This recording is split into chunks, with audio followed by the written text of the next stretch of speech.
ৰাজ্যত পুনৰ পিতৃৰ কামনাৰ বলি নাবালিকা জীয়াৰী নিজ পিতৃৰ কাষতে সুৰক্ষিত নহয় জীয়াৰী চতুৰ্থ শ্ৰেণীত পঢ়ি থকা কণমানি জীয়াৰীক আন্ধাৰৰ সুযোগ লৈ ধৰ্ষণ কামাতুৰ পিতৃৰ টিয়কৰ জগদুৱাৰ বাগানত সংঘটিত হৈছে এই কলংকিত ঘটনা পৰেশ ৰাজুৱাৰ নামৰ কলংকিত পিতৃয়ে ঘটনা সংঘটিত কৰিছে ঘটনাৰ সবিশেষ স্থানীয় লোকক জনাৰ পাছত পাষাণ পিতৃ পৰেশ ৰাজুৱাৰক উত্তম মাধ্যম খোদাই আৰক্ষীক গতাই দিয়া হৈছে স্থানীয় লোকে জনোৱা মতে পূৰ্বেও এনে কাৰ্য সংঘটিত কৰি কাৰাগাৰৰ অন্ধ কোঠৰীৰ আলহী হৈছিল পৰেশ ৰাজুৱাৰ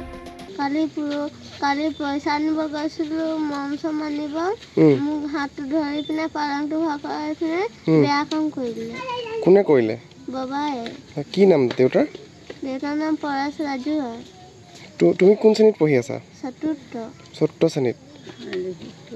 ঘৰত কোনো নাছিলে নি তেতিয়া না অকল বাই আছিলে স্কুলৰ পৰা অহাৰ পাছত ঘৰত আইতাকো নাছিলে গতিকে কোনো নথকা সুযোগ লৈ তেওঁ মানে ছোৱালীজনীক মানে ৰেপ কেছ কৰিছে কোনে কৰিলে এই পৰেশ ৰাজুৱাৰ তেওঁ নিজৰ পিতৃকে কৈছে নিজৰ দেউতাকে কিমান বছৰ ছোৱালীজনী 10 বছৰ হ'ব 10 বছৰ আৰু ঘৰত কোন কোন থাকে ঘৰত তেখেতসকলৰ লগত তেখেতৰ ছোৱালীজনী আইতাক থাকে আইতাক ইতিমধ্যে জীয়েকৰ ঘৰলৈ গৈছে এই খুমটাই বাদলিৰ পৰা তেওঁ আজি অহা কথা আছিলে কিন্তু অহা নাই কেনেকৈ গম পালে ছোৱালীজনীয়ে ক'লে আৰু লগতে তাইৰ বায়েকো আছিলে বায়েকে গোটেই কথাটো মামীয়েকৰ আগত ক'লে কোৱাৰ পাছত আৰু মামীয়েকে আমাৰ ৰাইজক জনালে ৰাইজক জনোৱাৰ পাছত ই পলাই গৈছিলে পলাই বাগানৰ মাজত লুকাই আছিলে তাৰপিছত আমাৰ এই মানুহখিনি গৈ বিচাৰ বুজা কৰি ধৰি আনিলে এতিয়া ক'তছে এতিয়া পুলিচ আহিছিলে পুলিচে নিলে টিয়ক থানালৈ আগতে এনেকুৱা কিবা কৰিছে নি আগতো আমি তেওঁৰ ৰেকৰ্ড পাইছোঁ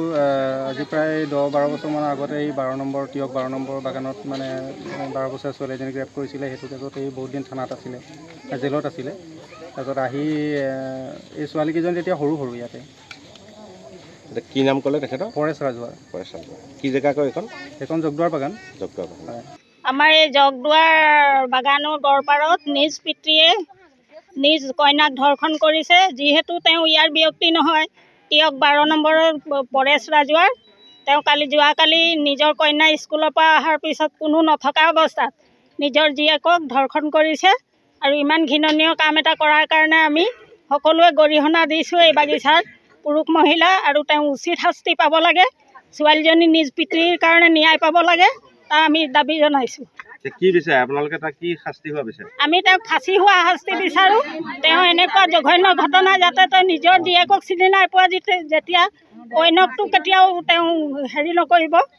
তেওঁ কাকো গ্ৰাহ্য নকৰিব জীয়ৰী বিয়ৰী আনকো বেয়া চকুৰে চাব সেইকাৰণে আমি তেওঁক ফাঁচি বিচাৰিছোঁ কিমান বছৰীয়া হ'ব ছোৱালীজনী প্ৰায় 10-12 বছৰীয়া হ'ব মাক নথকা ছোৱালী আইতাকো